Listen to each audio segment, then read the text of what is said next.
Pelvic bone जो होती है उसके बीच में वो सिर्फ लटक रहा होता है। जैसे बचपन में कभी आपने झूला झूला हो कि दोनों तरफ से हमने साड़ी या दुपट्टा जो है वो बांध दिया और बीच में जो है वो एक गहरा सा गड्ढा बन जाता है, उसमें हम बैठ जाते हैं।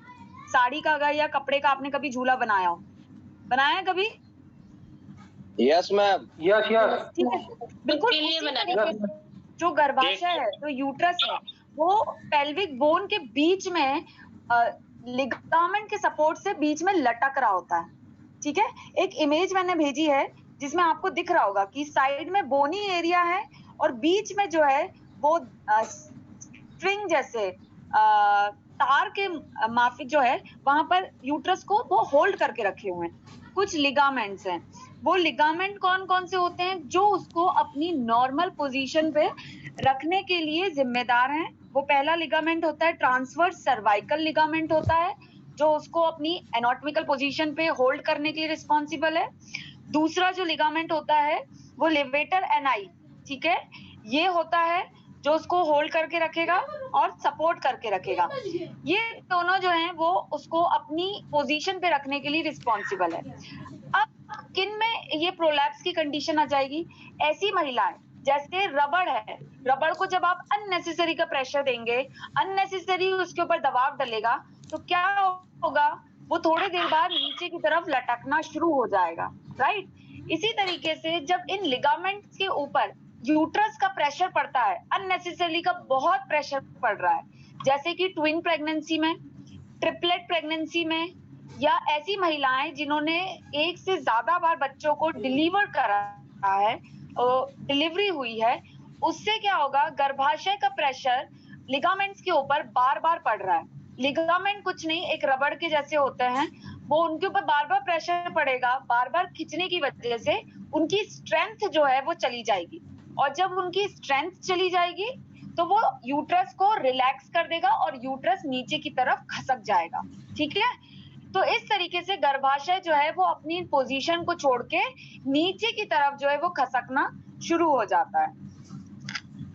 या तो फिर ऐसा हुआ हो कि पेल्विक बोन में किसी तरीके की चोट लग गई हो और वो पेल्विक बोन इंजर होने की वजह से उसके सपोर्ट को उन्होंने ढीला छोड़ दिया और वो गर्भाशय जो है या यूट्रस जो है वो नीचे की तरफ खसकना शुरू हो जाए। ठीक है, प्रोलैप्स ऑफ यूट्रस में जो है क्या क्या रीजन आ सकते हैं, या आप इनको क्या क्या एक्सरसाइज बता सकते हैं, या क्या कारण हो सकते हैं? तो पहला कारण मैंने बताया कि ऐसी महिलाएं जिनके बच्चों में अंतर कम है, जल्दी जल्दी प्रेग्नेंट हुई हैं, या जल्दी जल्दी प्रेगनेंसी या कंसीव कराया उन्होंने, एक बच्चे से दूसरे बच्चे के बीच में जो मिनिमम 3 इयर्स का गैप होना चाहिए वो ना रह के 1 साल के अंदर ही बच्चा दूसरा भी हो गया, तो क्या हो गया? गर्भाशय को अपनी स्ट्रेंथ गेन करने का समय ही नहीं मिला। मांसपेशियों का बना हुआ है, आप कंटिन्यूअसली उससे काम ले रहे हैं, मांसपेशियां क्या होंगी? कमजोर पड़ जाएंगी, और कमजोर पड़ के वो ढीली होके नीचे की तरफ खसकना शुरू कर देंगी। ठीक है, तो एक रीजन ये होता है कि मल्टीपल और फ्रीक्वेंट प्रेगनेंसी की वजह से हो सकता है। दूसरा, मेनोपॉज के दौरान, ठीक है, जहां पे महिला के माहवारी बंद होने का समय आता है, उस दौरान जो है सारे ऑर्गन जो है, ओवरी, यूट्रस, सारे ऑर्गन जो है वो श्रिंक करना शुरू करते हैं और उनकी मसल स्ट्रेंथ जो है वो जाने लगती है। जैसे किसी बुजुर्ग व्यक्ति की स्किन जो है उसकी इलास्टिसिटी चली जाती है और वो नीचे लटकना शुरू कर देता है, उसी तरीके से मेनोपॉज में एज फैक्टर की वजह से, हार्मोनल डेफिशिएंसी की वजह से गर्भाशय जो है उसकी मसल स्ट्रेंथ चली जाती है और वो नीचे की तरफ झूलना शुरू कर देता है या प्रोलैप्स की कंडीशन में चला जाता है। ठीक है, इसके अलावा एक और रीजन होता है पेल्विक फ्लोर जो है, मतलब जो पेल्विक बोन जो है, जैसे योगा के बारे में आप सब जानते होंगे, तितली आसन। तितली आसन कितने लोग जानते हैं?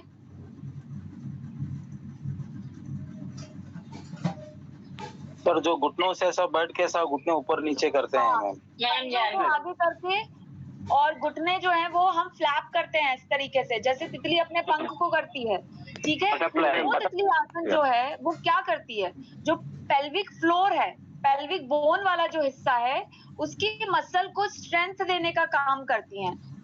तो ऐसी महिलाएं जिनमें पेल्विक बोन में या पेल्विक फ्लोर में वीकनेस आ गई है, कमजोरी आ गई है किसी चोट की वजह से, ऑपरेशन की वजह से, तो उसकी वजह से भी गर्भाशय नीचे की तरफ खसक जाता है। तो ऐसे केस में हम यूजुअली पेशेंट्स को पेल्विक फ्लोर एक्सरसाइज, ठीक है, इस तरीके से होता है, आगे हमने पंजा करा और पैर को हम इस तरीके से फ्लैप करवाते हैं, मूवमेंट करवाते हैं। ये करवाने से क्या होगा, एक्सरसाइज से मसल की टोन जो है वो गेन होगी, मतलब स्ट्रेंथ जो है मसल में वापस से आना शुरू हो जाएगा। मैडम हमारे आप उस एरिया में मसाज नहीं करवा सकते, ठीक है। तो उससे क्या होगा, स्ट्रेंथ मिलने से वो अपनी नॉर्मल पोजीशन पे जाना शुरू कर देगा, ठीक है।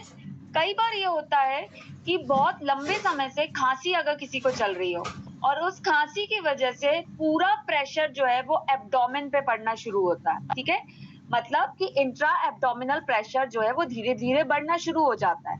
खांसी कंटिन्यूअस और लंबे समय तक अगर चल रही है तो पेट पर दबाव पड़ने की वजह से कई बार गर्भाशय पे भी प्रेशर पड़ता है और वो नीचे की तरफ खसकना शुरू हो जाता है। ऐसी महिलाएं, दूसरा रीजन, ऐसी महिलाएं जिनमें कब्ज की शिकायत, कॉन्स्टिपेशन बड़ा लंबे समय से चल रहा है। अब कॉन्स्टिपेशन में क्या होता है, मोशन के लिए फील हुआ पर्सन को, पेशेंट को, और वहां पे लंबा समय जो है वो बाथरूम में बिताना पड़ रहा है क्योंकि प्रेशर बन तो रहा है लेकिन मोशन पास नहीं हो पा रहा है। तो वो कंटिन्यूअसली प्रेशर नीचे की तरफ लगाएंगे जिसकी वजह से एब्डोमिनल प्रेशर बढ़ेगा। एब्डोमिनल प्रेशर बढ़ने की वजह से गर्भाशय के ऊपर प्रेशर बढ़ेगा और गर्भाशय की स्ट्रेंथ जाना शुरू हो जाएगी। अगर बहुत लंबे समय से दिक्कत चल रही है तो वो नीचे की तरफ खसकना शुरू कर देगा, ठीक है। ये कुछ समस्याएं हैं, ये कुछ रीजन होते हैं जिसकी वजह से गर्भाशय जो है वो नीचे की तरफ खसकना या प्रोलैप्स की कंडीशन जो है वो आना शुरू हो जाती है। अब प्रोलैप्स की कंडीशन में आपको क्या क्या लक्षण देखने को मिल सकते हैं, ठीक है। तो प्रोलैप्स की कंडीशन में मैं बताती हूँ आपको कि पहला जो आपको जानना बहुत ज्यादा जरूरी है वो है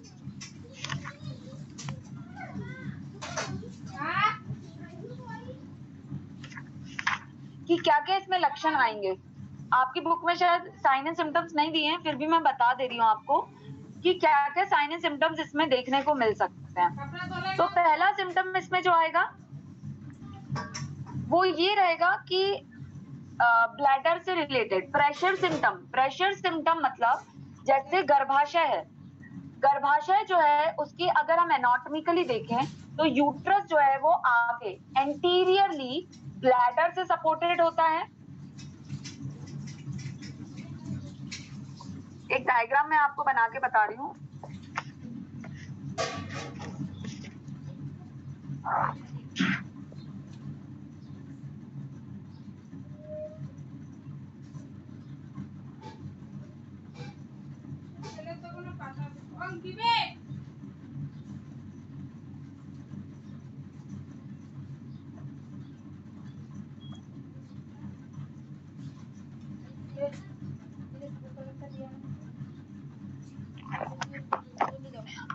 एक इमेज दिखा रही हूँ मैं, रफ डायग्राम है, ये नीचे वाला देखिएगा आप, दिख रहा है?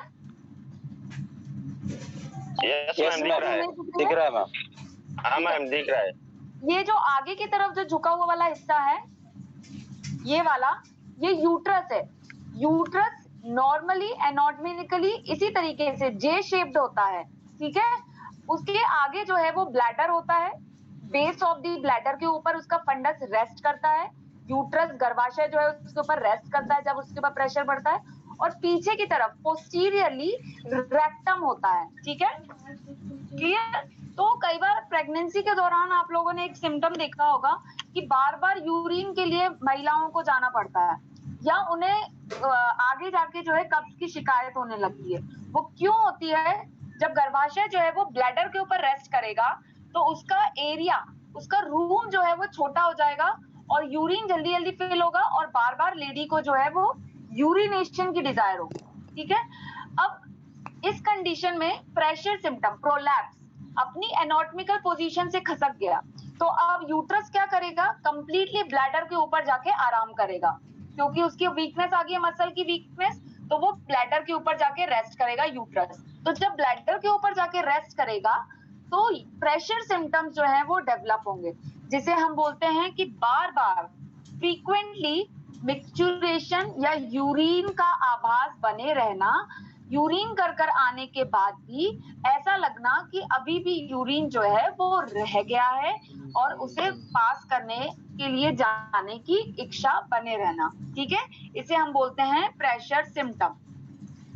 अब इनकम्प्लीट या यूरिन जो है वो प्रॉपरली बाहर नहीं निकल पाया है, थोड़ा सा वो ब्लैडर में बार बार रह जा रहा है, तो वो यूरिन रह जाने की वजह से कई बार इन्फेक्शन हो जाता है ब्लैडर में, जिसे हम बोलते हैं सिस्टाइटिस, ठीक है। तो सिस्टाइटिस से रिलेटेड सिम्टम्स भी महिलाओं को प्रोलैप्स ऑफ यूट्रस में देखने को मिलेंगे, जैसे कि यूरिन के दौरान जलन, यूरिन के दौरान दर्द होना, चुभन का एहसास रहना और नीचे से ऊपर की तरफ नाभि की तरफ तक दर्द जो है वो जाता है, उसे हम बोलते हैं सिस्टाइटिस, ठीक है। इसके अलावा महिलाओं में जो सबसे कॉमन सिम्टम यूरिनरी या प्रेशर सिम्टम के अलावा जो सिम्टम आते हैं उसे हम बोलते हैं यूटराइन सिम्टम, जैसे कि क्योंकि गर्भाशय नीचे खसक रहा है तो यहाँ पे कंटिन्यूअसली महिला को ये आभास होता रहता है कि नीचे की तरफ कुछ निकल रहा है, जिसे हम बोलते हैं बियरिंग डाउन सेंसेशन इंग्लिश में, ठीक है, नीचे की तरफ कुछ बाहर आ रहा है, बियरिंग डाउन सेंसेशन, कुछ नीचे निकल रहा है। अब उस सेंसेशन से बचने के लिए महिला अपने पैरों को क्रॉस करके बैठ जाएगी, ठीक है, जिससे कि उसका ये जो सेंसेशन है, उसको ये जो फीलिंग आ रही है कि नीचे की तरफ से कुछ बाहर आ रहा है वो ना हो उसको, ठीक है। तो दूसरा लक्षण इसमें महिलाओं को देखने को मिलता है कि नीचे की तरफ से कुछ आ रहा है बाहर, जिसे हम बोलते हैं बियरिंग डाउन सेंसेशन, और ये सारी महिलाओं में प्रोलैप्स ऑफ यूट्रस की महिलाएं जो होती हैं उन्हें देखने को मिलता ही मिलता है, ठीक है। इसके अलावा जो साइन एंड सिम्टम आ सकते हैं वो होता है पेरिटोनाइटिस, का मतलब है कि पेरिटोनियल वॉल में इंफेक्शन हो जाएगा, ठीक है, क्योंकि बाहर की तरफ गर्भाशय जो है वो बाहर की तरफ आ रहा है, एक्सटर्नल एनवायरनमेंट को वो एक्सपोज हो चुका है, तो जो भी इंफेक्शन होगा वो इजीली कैच करेगा, तो कई बार पेरिटोनाइटिस भी देखने को मिल सकता है इसमें। इसके अलावा कमर में दर्द रहना, ठीक है, बैक एक की कंप्लेंट रहेगी, कुछ सफेद डिस्चार्ज की कंप्लेंट जो है वो महिलाओं में रहने लग जाती है, ठीक है। इसके अलावा इसमें जो है पेशाब पास करने में या यूरिन को पास करने में महिलाओं को दिक्कत जाने लगती है अगर प्रोलैप्स बहुत ज्यादा हो गया है, गर्भाशय बहुत अधिक मात्रा में बाहर की तरफ खसक कर आ चुका है, तो वो यूरिनरी ब्लैडर के फंक्शन को भी डिस्टर्ब कर देगा, तो यूरिन पास करने में महिला को दिक्कत होने लगेगी, ठीक है। इसमें महिला जो है वो पेनफुल मिक्सचुरेशन मतलब यूरिन पास करते समय दर्द की शिकायत बताएगी, बार बार यूरिन पास करने की इच्छा जताएगी इसमें महिला, ठीक है।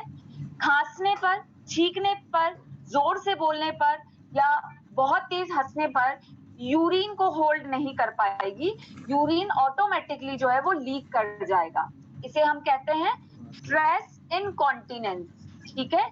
स्ट्रेस इनकॉन्टिनेंस का मतलब है कि किसी तरीके का स्ट्रेस, मानसिक नहीं, ठीक है, फिजिकल स्ट्रेस, कि बहुत तेज खांस दिया, प्रेशर पड़ा लोअर एब्डोमेन पे, यूरिन पास हो गया, कंट्रोल ही नहीं कर पा रहे, बहुत तेज खांसा, छींका, बहुत तेज धड़ाके मार के हंसना या एकदम से झटका लगना गाड़ी पर, टच के जो लगते हैं, उसमें महिला जो है अपनी यूरिन को होल्ड नहीं कर पाएगी और यूरिन जो है वो ऑटोमेटिकली बिना किसी आवाज के वो पास हो जाएगा, इसे हम बोलते हैं इस कंडीशन को मेडिकली स्ट्रेस इनकॉन्टिनेंस, ठीक है।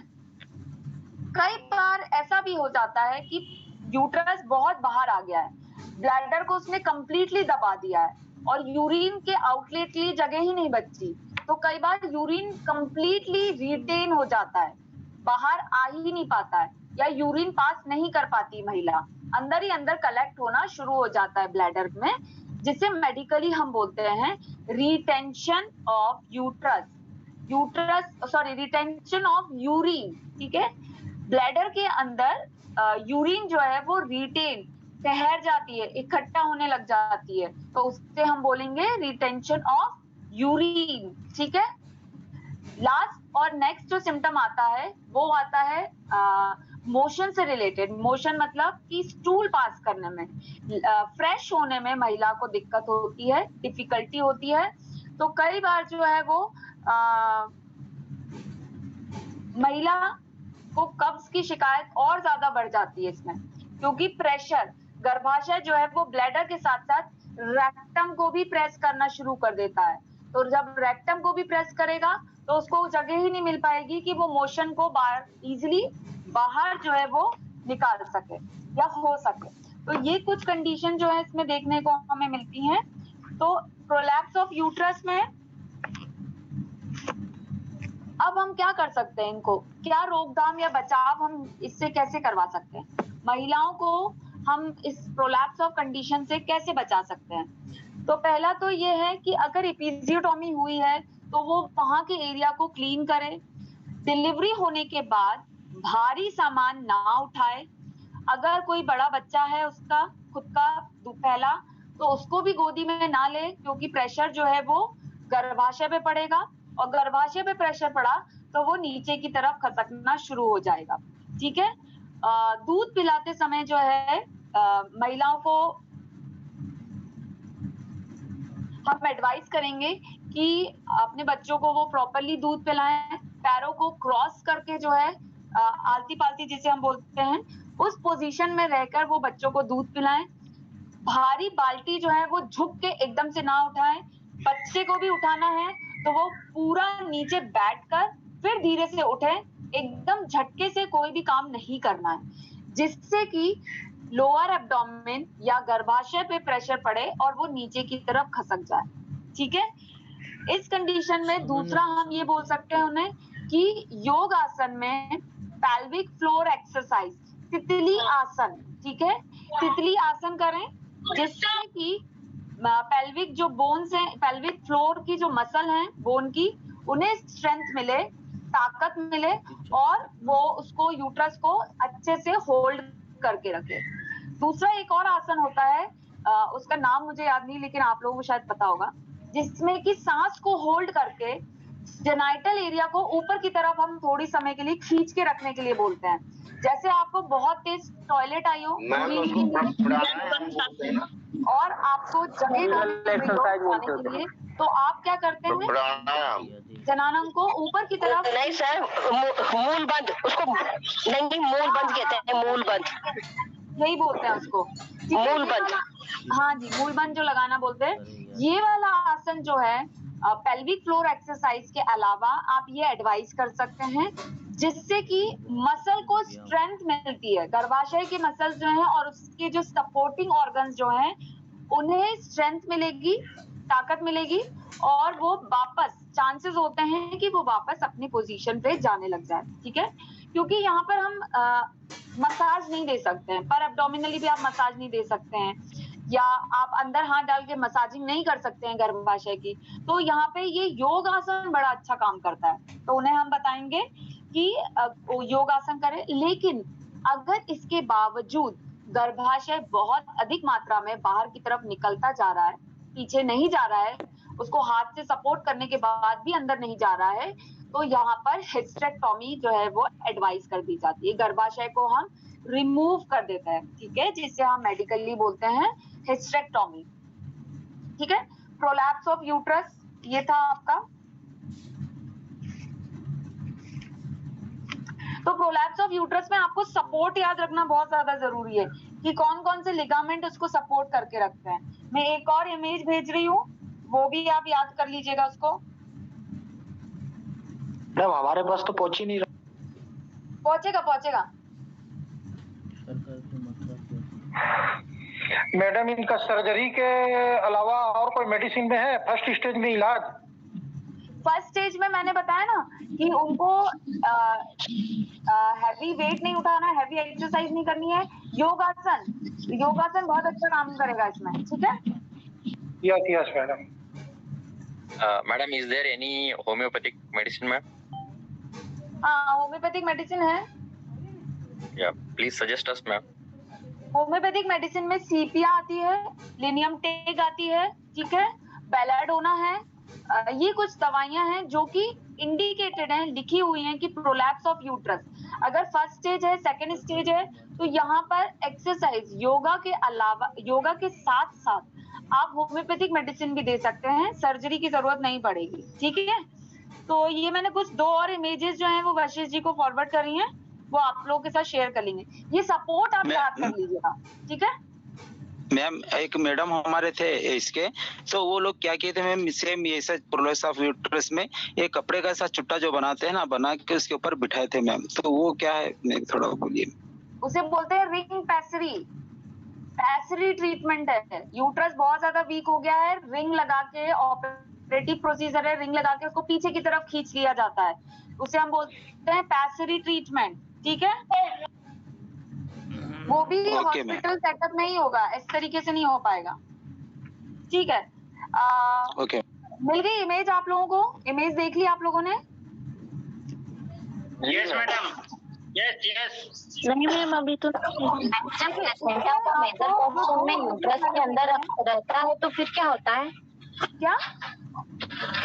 जब प्लेसेंटा को मेजर पोर्शन में यूट्रस के अंदर रखा जाता है उस कंडीशन में पे कहाँ पहुंच गई? प्रोलैप्स ऑफ यूट्रस चल रहा है, आप प्लाजेंटा पे पहुंच नहीं मैम, यूट्रस का ही पूछ रही हूँ मैं। ये आपकी आवाज बहुत धीरे आ रही है। यूट्रस के अंदर क्या मैम? अक्सर ब्रीच जो उल्टा बच्चा रहता है उस कंडीशन में भी यूट्रस बाहर आने की चांसेस रहते हैं ना? देखिए, अगर ट्विन प्रेगनेंसी है, उल्टा या सीधा से कोई मतलब नहीं है। अगर किसी महिला का डिलीवरी से पहले ही गर्भाशय काफी कमजोर है, प्रेगनेंसी को होल्ड नहीं कर पाएगा लंबे समय तक, और उसमें अगर बच्चा बहुत ज्यादा हैवी है या एमनियोटिक फ्लूइड बहुत एक्सेसिव मात्रा में अंदर कलेक्ट हो चुका है, तो वो क्या करेगा? एक्साइटिंग फैक्टर का काम करेगा, वो उसको लेके नीचे की तरफ खसकना शुरू हो जाएगा, ठीक है। इसीलिए कई बार डॉक्टर बोलते हैं कंप्लीट बेड रेस्ट, मूवमेंट भी नहीं करना है, सिर्फ वॉशरूम तक जाना है, वॉशरूम से अपने बेड पर आके लेट जाना है, ठीक है। नहीं तो क्या होगा, बच्चे के साथ साथ वो गर्भाशय भी बाहर आ जाएगा कंप्लीटली, ठीक है। इमेज देखिए आप लोगों ने? देखा मैडम, ग्रुप में डला ही नहीं, आ गया है। जी प्लीज शेयर कर दीजिए। डल गया मैडम, डल गया है। जिन्हें नहीं मिला है उनको भी आप ऐड कर लीजिए। वर्षा शर्मा जी, अभी मैं आपको तुरंत ऐड करके मैं आपको शेयर कर दूंगा अलग से। जी ओके, ठीक है। और जो साथी अगर ऐड नहीं है तो अपना नंबर चैट में कर दे, मैं ऐड कर दूंगा। सर वो पहले वाले ग्रुप में नहीं पहुंचा। नहीं, पहले वाले ग्रुप में डाल दिया है जो भाई, आप लोग को पहुंचा कि नहीं? पहुंच गया सर। पहुंच गया आ गया है सर, आ गया है।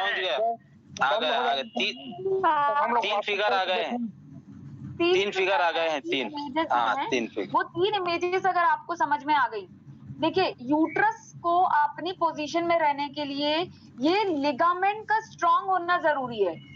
अगर ये लिगामेंट वीक हो गए, ये ताने बाने अगर ढीले पड़ गए, तो क्या होगा, वो नीचे की तरफ खसक जाएगा। जैसे पहले की जो निवाड़ वाली पलंग होती थी, उनके ताने बाने अगर ढीले पड़े तो वो नीचे की तरफ एक बैगिंग कर देता था, नीचे की तरफ जैसे ही पर्सन बैठता था वो नीचे की तरफ झूलना शुरू कर देता था। उसी तरीके से गर्भाशय के साथ होगा, अगर ये ताने बाने ढीले पड़े तो गर्भाशय नीचे की तरफ खसक जाएगा, ठीक है।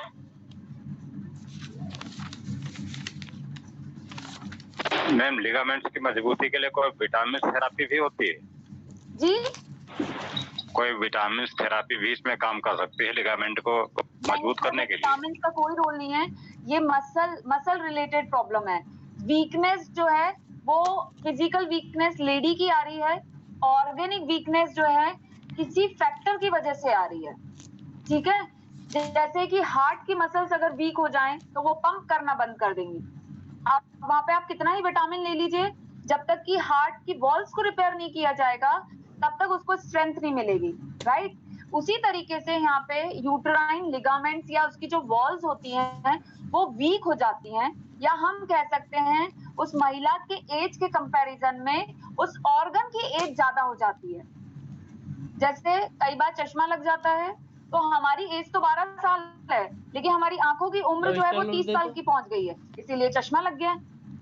उसमें भी अगर प्लस का चश्मा लग जाए तो उसमें क्या होगा, 60 की उम्र में पहुंच गई है, तो उम्र ऑर्गन की होती जा रही है किसी फैक्टर की वजह से। कई बार होता है जेनेटिकल फैक्टर्स होते हैं कि परिवार में प्रोलैप्स की कंडीशन है, या माल न्यूट्रिशन की डेफिशिएंसी की वजह से, माल न्यूट्रिशन की वजह से भी कई बार ऑर्गन जो है वो काफी कमजोर होता है। ठीक है, कई बार महिला या उसके परिवार की वजह से कि डिलीवरी हुई है, जो 42 डेज का जो रेस्टिंग पीरियड था उसमें रेस्ट नहीं मिला, महिला ने काम करा, काम करने की वजह से ऑर्गन को अपनी एनाटॉमिकल पोजीशन पे जो पहुंचना था वो ना पहुंच के नीचे की तरफ खसकना शुरू कर दिया। ठीक है, बच्चे बहुत जल्दी जल्दी कर लिए तो उस कंडीशन में भी प्रोलैप्स में चली जाएगी कोई भी महिला, चाहे वो गरीब हो चाहे अमीर हो। ठीक है, रेस्ट स्ट्रेंथ ऑर्गन को चाहिए ही चाहिए। ठीक है, तो ये कुछ फैक्टर्स हैं।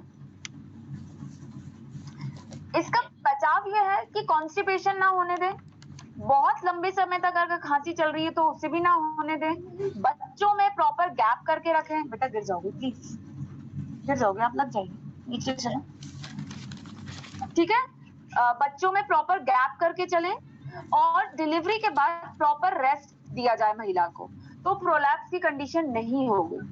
अब मेनोपॉजल स्टेज में कई बार प्रोलैप्स जो है वो हो जाता है, तो उसका तो यही सॉल्यूशन है कि योगासन जो है वो करें, जिससे कि ऑर्गन एज के अकॉर्डिंगली और ज्यादा वीक ना हो, उसकी इलास्टिसिटी जो है वो मेंटेन रहे। ठीक है, नेक्स्ट टॉपिक मैं ले रही हूँ यूट्राइन फाइब्रॉइड। अच्छा सुनिए ना मैडम, इसमें फिजियोथेरेपी का कोई रोल है? फिजियोथेरेपी क्या करेगी इसमें? ये प्रोलैप्स में फिजियोथेरेपी में क्या देंगे आप?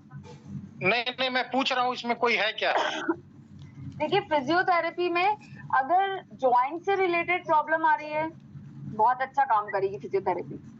अगर पेल्विक बोन में इंजरी हुई है और वो रेस्ट्रिक्ट हो गया है तो वहां पे फिजियोथेरेपी बहुत अच्छा काम करेगी। लेकिन अगर ऑर्गेनिक लेवल पर प्रॉब्लम आ रही है तो वहां फिजियोथेरेपी काम नहीं कर पाएगी। मैं बार बार बोल रही हूँ, उस कंडीशन पे योगासन सबसे अच्छा काम करेगा। यस ठीक है, यस मैडम, यस ओके। कौन सा पृष्ठ है मैम? जी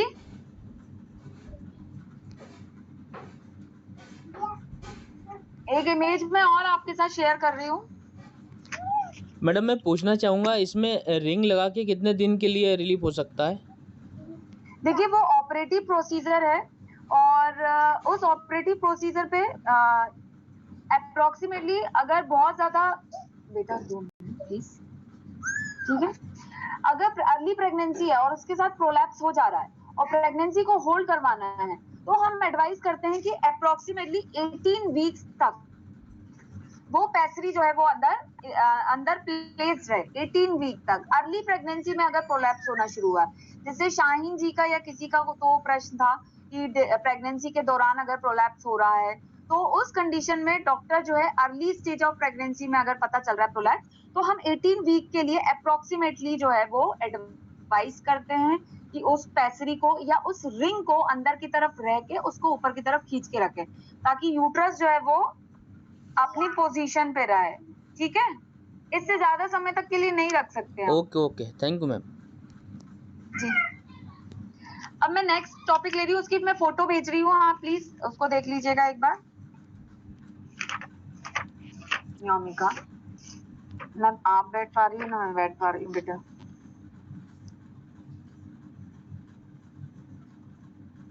यूट्राइन फाइब्रॉइड के बारे में आप में से कितने लोग जानते हैं? यस मैम, मैं जानती हूँ। मैम यूट्रस, हेलो, कोई बताएगा यूट्राइन फाइब्रॉइड थोड़ा सा? मैम यूट्रस फाइब्रॉइड में गर्भाशय में गर्भ में जो गैर ट्यूमर होता है, उसमें महिलाओं का तो रोग होता है तो 30-50 होता है लगभग, एंड एक से 3 महिलाओं में समथिंग पाया जाता है ये। कितने टाइप के होते हैं, कुछ पता है?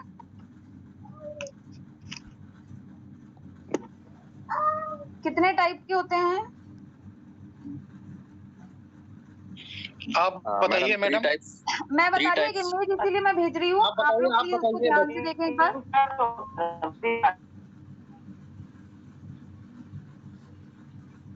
Madam 3 types. देखिए मैं इमेज आपको भेज रही हूँ। यूट्राइन फाइब्रॉइड या गर्भाशय में होने वाली जो गठाने होती हैं, ठीक है मैम मैं बता रही हूँ।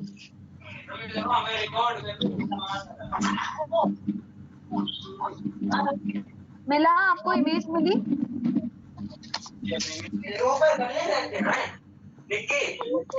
No ma'am. मिला जी। देखिए यूटेराइन फाइब्रॉइड को हम और किन किन नामों से जानते हैं मेडिकली, पहले तो आपको ये जानना जरूरी है। मेडिकल रिपोर्ट्स में कई बार सोनोग्राफी की रिपोर्ट में, बेटा प्लीज, सोनोग्राफी की रिपोर्ट में कई बार लिखा होता है मायोमा, कई बार लिखा होता है लियोमायोमा, कई बार डायरेक्ट लिखा होता है यूटेराइन फाइब्रॉइड, ठीक है। तो लियोमायोमा, फाइब्रोमायोमा, मायोमा, ये सब यूटेराइन फाइब्रॉइड के ही नाम है, निकनेम है उसके, ठीक है। मैं दोबारा रिपीट कर रही हूँ, यूटेराइन फाइब्रॉइड को हम और किन किन नामों से जान सकते हैं। तो पहला है लियोमायोमा, LEIOMYOMA, ठीक है, लियोमायोमा। मायोमा, मायो मतलब मसल और ओमा मतलब ग्रोथ या ट्यूमर को बता रहा है। ओमा, कहीं पर नोड या ग्रोथ हो जाती है तो हम वहां पे वर्ड लगाते हैं ओमा, OMA, ठीक है। लियोमायोमा, फाइब्रोमायोमा और इसके अलावा है मायोमा। ये सब जो हैं वो यूटेराइन फाइब्रॉइड को ही बता रहे हैं, ठीक है। अब यूटेराइन फाइब्रॉइड गर्भाशय में होने वाली गठान जो है वो कॉमनेस्ट ट्यूमर है। किसके बाद, किस ट्यूमर के बाद, महिला के शरीर में होने वाले किस ट्यूमर के बाद सबसे कॉमनेस्ट है या नोड है? वो है ब्रेस्ट नोड, ठीक है। ब्रेस्ट में होने वाली गठान के बाद जो दूसरा सबसे कॉमनेस्ट नोड या ग्रोथ ट्यूमर जो फॉर्म होता है वो होता है गर्भाशय में, ठीक है। ये बेसिकली कहाँ पे किस टाइप का होता है? नॉर्मली तो ये बेनाइन होता है। देखिए अगर हम ट्यूमर की बात करते हैं तो दो चीजें हमारे दिमाग में क्लिक करना चाहिए। पहला बेनाइन, जिसका मतलब होता है नॉन कैंसरस। दूसरा होता है मैलिग्नेंट, जिसका मतलब है कि कैंसरस। यूट्राइन फाइब्रॉइड जो होता है वो बेनाइन ट्यूमर है, मतलब नॉन कैंसरस ट्यूमर है, ठीक है। अगर मैलिग्नेंट है तो मैलिग्नेंसी हमें कैसे पता चलेगी? उसके कुछ लक्षण अलग होते हैं, उसकी जांचें कुछ अलग होती हैं, जिसके लिए हम बायोप्सी टेस्ट जो है वो करवा देते हैं। इससे ज्यादा हिंदी में मैं क्या बोलूं, अब मेडिकली इसमें यही टर्म यूज होती है। किरण जी, गर्भाशय को गर्भाशय ही बोलेंगे, गर्भाशय में होने वाली गठान को गठान ही बोला जाएगा। मेडिकली उसे यूटेराइन फाइब्रॉइड जो आपकी किताब में लिखा है उसको यूटेराइन फाइब्रॉइड ही बोलेंगे हम, ठीक है। लियोमायोमा, जैसे आपका नाम किरण है, इंग्लिश में भी किरण होगा, हिंदी में भी किरण होगा, ठीक है। तो यूटेराइन फाइब्रॉइड का नाम जो है वो यूटेराइन फाइब्रॉइड ही रहेगा, चाहे आप उसे हिंदी में बोले, चाहे इंग्लिश में बोले, चाहे उर्दू में बोले। डॉक्टर बनने के लिए तो इतना जरूरी है मैम जी, डॉक्टर बनने के लिए तो इतना जरूरी है। देखिए मेडिकल टर्मिनोलॉजी आपको पता होना जरूरी है, ताकि अगर आपको किसी की रिपोर्ट दिखाई जाए तो आप ये ना सोचिए कि ये क्या लिख दिया है, ठीक है। तो यूटेराइन फाइब्रॉइड गर्भाशय में होने वाली गठान के जो और दूसरे नाम हैं वो है लियोमायोमा, ये नाम यही रहेगा। फाइब्रोमायोमा, ये नाम भी यही रहेगा, ठीक है। नेक्स्ट है मायोमा, इनका मतलब जो है वो एक ही है। अगर मैं बोलूं कि डॉक्टर पूजा की मैं बात कर रही हूँ तो आप चाहे पूजा डॉक्टर बोले या डॉक्टर पूजा, एक ही चीज कहलाएगी कि वो मेरे बारे में ही आप बात कर रहे हैं, ठीक है। उसी तरीके से गर्भाशय में होने, योमिका प्लीज चलो नीचे आप जाओ।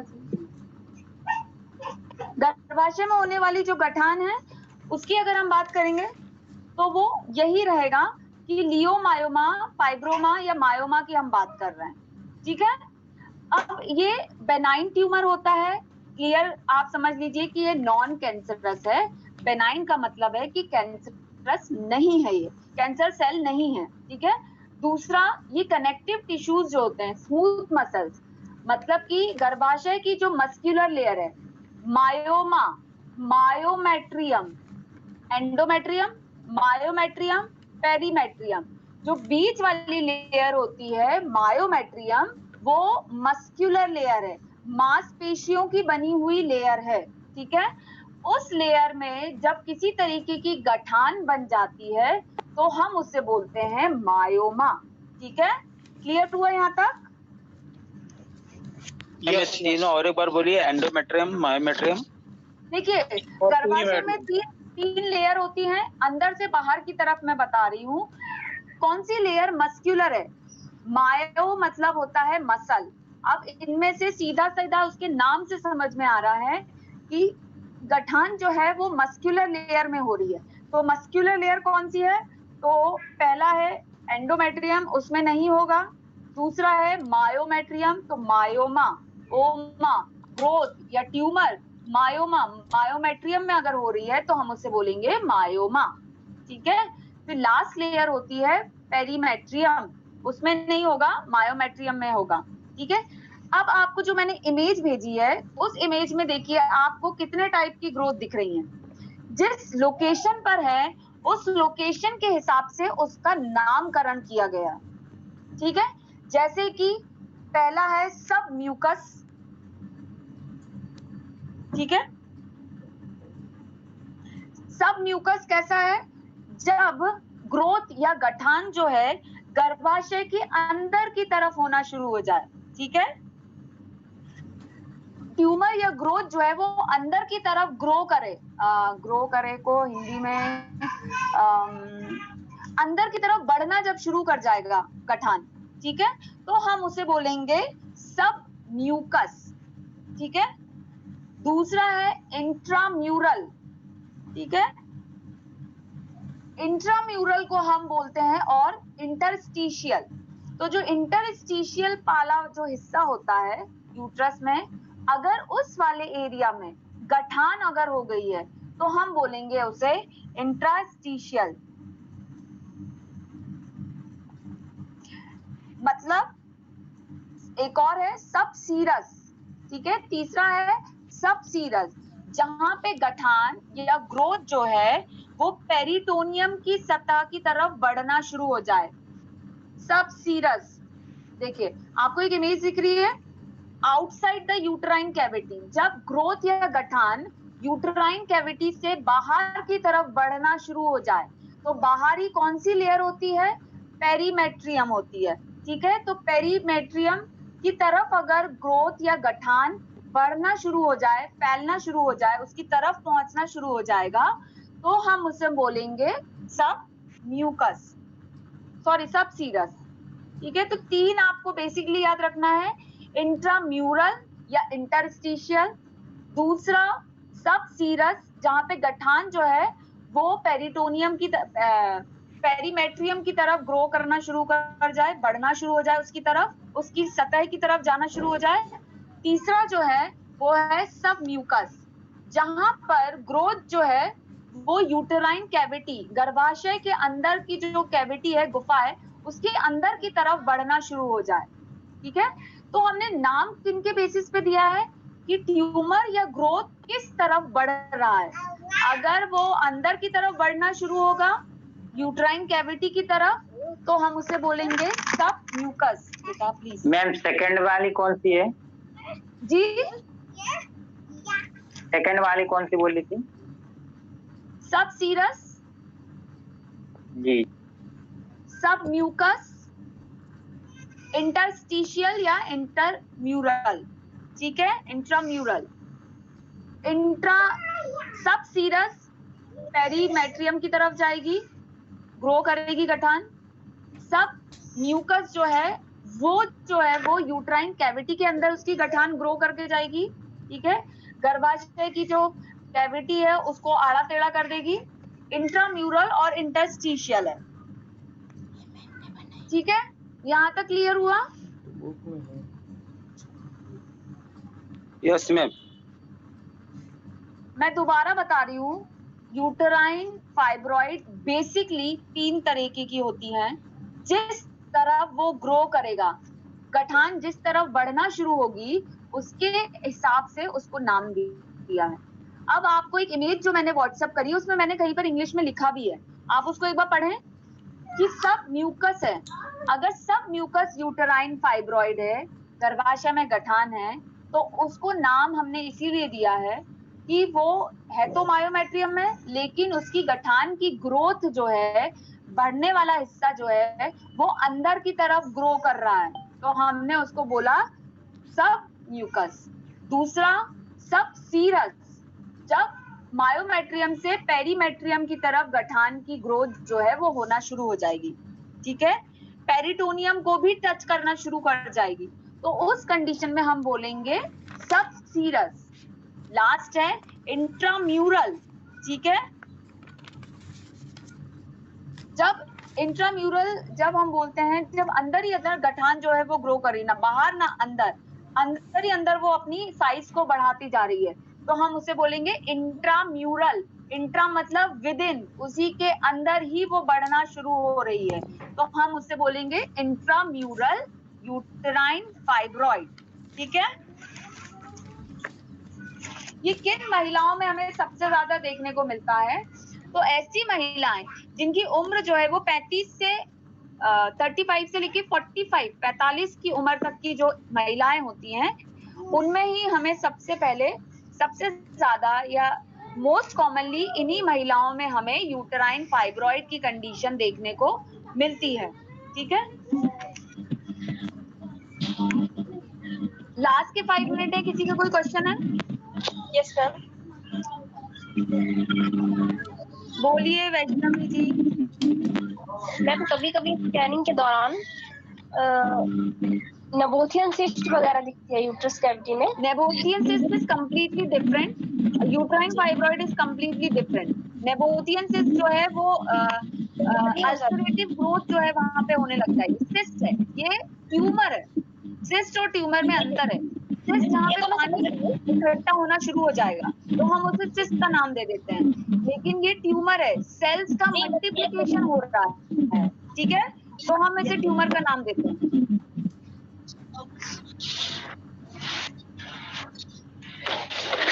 हम रख देते पानी तब जाता नहीं तो बर्तन जमा देती नहीं रख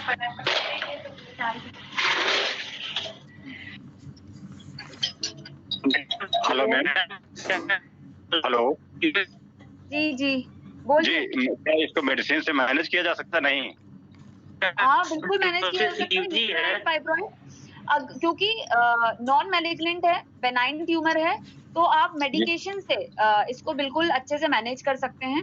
अगर बहुत ज्यादा ग्रो नहीं कर रहा है, बहुत फास्ट ग्रो नहीं कर रहा है, उसका साइज बहुत जल्दी जल्दी बढ़ नहीं रहा है, तो उस कंडीशन में ऑपरेटिव प्रोसीजर नहीं, मेडिसिनल प्रोसीजर ही अडॉप्ट किया जाता है। डॉक्टर्स जो है वो मेडिसिन ही देते हैं, और उसके बाद भी अगर नहीं कंट्रोल हो रहा है, साइज उसका बढ़ते जा रहा है और उसकी वजह से कहीं ना कहीं महिला को जान को खतरा पड़ जाए, तो वहां पे वो रिमूव करते हैं उसको, नहीं तो वो मेडिसिन से ही उसको ठीक करते हैं, ठीक है। Thank you ma'am. मैम बल्कि कैसे होता है मैम? आवाज नहीं आ रही है, कौन पूछ रहा है? बल्कि यूट्रस बल्कि कैसे हो जाता है मैम? बल्कि को तो मेडिसिनल ट्रीटमेंट नहीं, मुझे बिल्कुल आपकी आवाज नहीं आ रही है। शर्मा जी कौन पूछ रहा है? हेलो मैडम पूछ रहे हैं बल्कि यूट्रस क्या होता है? बल्कि यूट्रस क्या होता है? ठीक है, बल्कि यूट्रस मोस्ट कॉमनली आपको प्रेगनेंसी के दौरान, जहाँ पे यूट्रस जो है वो उसका साइज जो है वो बढ़ जाता है, तो हम उसके लिए टर्म यूज करते हैं बल्कि यूट्रस। और दूसरा, मेनोपॉज की तरफ जब महिलाएं पहुंच रही होती हैं, तो उस दौरान भी यूट्रस या गर्भाशय जो है वो बल्कि यूट्रस हम टर्म यूज करते हैं, जहाँ पे वो थोड़ा सा अपने नॉर्मल साइज से बड़ा होता है। जैसे प्रेगनेंसी में फर्स्ट वीक ऑफ प्रेगनेंसी है, तो वहां पे लिखा जाएगा सोनोग्राफी में प्रेगनेंसी विद बल्की यूट्रस, ठीक है, या वो प्रेगनेंसी की वजह से उसका साइज बड़ा है। अगर यूट्राइन फाइब्रॉइड की वजह से बड़ा है तो हम लिखेंगे बल्की यूट्रस विद यूट्राइन फाइब्रॉइड। ये साइज गर्भाशय का बढ़ गया है और उसके साथ साथ गठान है, ठीक है। जी थैंक यू मैम। जी मैम यूट्रस में फाइब्रॉइड का पैटर्न अलग अलग होता है ना? क्या? यूट्रस में फाइब्रॉइड का पैटर्न अलग अलग होता है ना? यूट्रस में फाइब्रॉइड का पैटर्न नहीं, लोकेशन के हिसाब से, ग्रो करने के हिसाब से उसका नाम अलग अलग दिया गया है। ठीक है, जैसे किसका क्वेश्चन है ये वैसे? शाइन मंसूरी। शाइन आपका है? Yes ma'am. जी, जैसे आप हैं, आपके कॉलोनी में हो सकता है शाइन नाम की और भी लड़कियां हों, बट अगर मुझे स्पेसिफिकली बोलना पड़ेगा तो मैं आपके पिताजी का नाम इस्तेमाल करूंगी, तो लोगों को क्लियर होगा कि हाँ मैं किस शाइन की बात कर रही हूँ। ठीक है, तो इसी हिसाब से गर्भाशय में अगर गठान बनी है तो वो किस एरिया में, किस लोकेशन में बनी है और कहाँ तक फैल के जा रही है, उसके हिसाब से उसको नाम दिया गया है। ठीक है जी, थैंक यू मैम। ट्रीटमेंट क्या होगा मैम? मेडिसिन इसका जनरल ट्रीटमेंट? जनरल ट्रीटमेंट में हम लोग कल पहुंचेंगे, वैसे तो अभी खत्म नहीं हुआ है ये। जनरल ट्रीटमेंट में जो कंप्लेंट आती है महिलाओं को, अभी आपको मैंने कंप्लेंट और लक्षण उसके बताए नहीं है कि यूट्राइन फाइब्रॉइड के क्या क्या लक्षण होते हैं। जब आपको लक्षण मैं बताऊंगी उसके साथ मैं आपको उसका ट्रीटमेंट वाला पार्ट बता दूंगी। ठीक है, कल बताऊंगी। मैम एक रिपोर्ट आपको शेयर की हूँ, उसको देख के थोड़ा बता दीजिएगा। क्या मैम आपको एक रिपोर्ट शेयर की हूँ, व्हाट्सएप में भेजी हूँ, थोड़ा देख के तो हम क्लास में डिस्कस नहीं करेंगे ना अभी। हाँ तो मैम इसलिए मैं आपको याद दिला रही हूँ थोड़ा सा। हेलो, ठीक है, मुझे जैसा समय रहेगा मैं उस हिसाब से देख के आपको बताती हूँ। ठीक है, फाइब्रॉइड मैम टीबी का भी हो सकता है क्या मैम? टीबी का फाइब्रॉइड? किसका फाइब्रॉइड? टीबी डिजीज, टीबी की गांठान आते हैं ना मैम कभी कभी। ट्यूबरकुलोसिस बिल्कुल अलग कंडीशन है, यूट्राइन फाइब्रॉइड बिल्कुल अलग है, दोनों के लक्षण अलग रहेंगे, दोनों में जो महिलाओं को दिक्कतें जाएंगी वो दोनों ही अलग रहेंगी। ठीक है, thank you ma'am, thank you. मैं क्लास यहीं एंड कर रही हूँ, कल हम इसको कंटिन्यू करेंगे, लक्षण देखेंगे, बचाव देखेंगे, उसका ट्रीटमेंट वाला पार्ट देखेंगे। ठीक है, फिर उसके बाद नेक्स्ट आएगा कार्सिनोमा ऑफ सर्विक्स। ठीक है, okay, thank you. Thank you ma'am. Thank you ma'am, good day. Thank you.